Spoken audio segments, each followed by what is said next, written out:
Philosophical ऐसे के लिए ना आपको सोचना बहुत ज़्यादा होता है, क्योंकि आप फिलोसॉफिकल ऐसे वो डायरेक्ट कुछ पूछा नहीं है। तो आप एक पेज लिख लेंगे, दो पेज लिख लेंगे, फिर उसके बाद आपके पास कंटेंट ही खत्म हो जाता है। तो उसके लिए जो आपको है ना प्रिपरेशन फेज में ही जो है खुद से क्वेश्चंस करने होंगे, जैसे कि आपने जो बताया फर्स्ट कवि जो वो होता है। तो आप देखिए कि वो आप लिख लीजिए कि कवि कौन होता है, आप खुद से ही क्वेश्चंस करिए। कवि कौन होता है, कवि का रोल क्या होता है समाज में। तो आप ऐसे क्वेश्चंस आपने फ्रेम कर लिया, क्वेश्चंस आप फ्रेम कर लीजिए रफ इसमें। फिर उसके बाद अब उसको सीक्वेंशियली अरेंज कर लीजिए, कोई एक लॉजिक ढूंढ लीजिए कि हाँ पहले कवि क्या होता है, ये तो पहले ही आएगा, बाद में तो नहीं आएगा। कवि क्या होता है, कवि का जो रोल क्या होता है। फिर कवि जो होते हैं क्या इकोनॉमिक्स के बारे में जो होता है, क्या उन उसके ऊपर कोई धारणा है क्या, लाइफ के कोई मैसेज देते हैं क्या कवि। तो आप पहले की क्वेश्चंस पूरे ब्रेनस्टॉर्मिंग बोलते हैं इसको। तो आप ये ब्रेनस्टॉर्मिंग कर लीजिए, और फिर उसके बाद आप सीक्वेंशियली उसको अरेंज करिए, और तब आप उसको ऐसे को आप स्टार्ट करिए लिखना। तो ये जो चीज़ है ये आपको पहले से ही आपको डेवलप करनी पड़ेगी, नहीं तो ये एकाएक नहीं आएगी।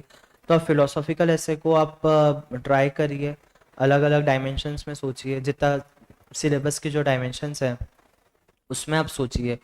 तो अगर आपकी प्रिपरेशन वैसी रहेगी तो वहाँ पे एक्चुअली बाउंसर्स बहुत आते हैं एग्जामिनेशन हॉल में, आप देखेंगे ना।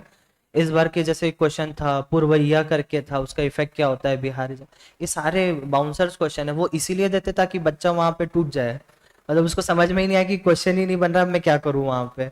तो ये सब आपको मतलब ये देख लेते तो आपको काम रहना है पहले तो।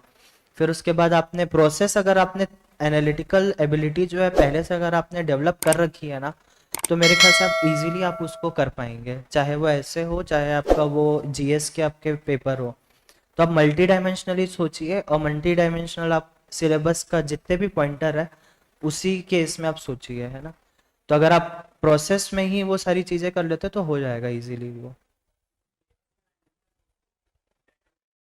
हाँ, सिलेबस के जो आपके जो डायमेंशंस है, आप सिलेबस को तो पहले आप देख लीजिए कि फर्स्ट इसमें आपका हिस्ट्री है। हिस्ट्री में भी एंशियंट हिस्ट्री है, मिडाइवल है, वर्ल्ड है। फिर मॉडर्न इंडियन हिस्ट्री है, मॉडर्न इंडिया हिस्ट्री में आपको ना ऐसे के लिए बहुत सारे अपने इंडियन नेशनल फिगर्स है जो फ्रीडम मूवमेंट्स के, बहुत इंस्पायरिंग है वो। तो आप वो थोड़ा सा पढ़ लीजिए, कहीं पे लिख लीजिए, मैंने जैसे ज्योतिबा फुले और महात्मा फुले, अंबेडकर जी हो गया, गांधी जी के तो बहुत सारे आपको मिलेंगे एनेक्डोट्स वगैरह रिलेटेड उनके। तो आप वो सब कहीं पे लिख लीजिए उस सारी चीज़ों को। उसको आप फिर बार बार उसको आप यूज़ करिए, एग्जाम्पल्स आपको बहुत देने पड़ते हैं ऐसे में भी, मैं देता था एग्जाम्पल्स। एग्जाम्पल्स के थ्रू सब्सटेंशिएट करना होता है, तो मैं वो चीज़ किया करता था।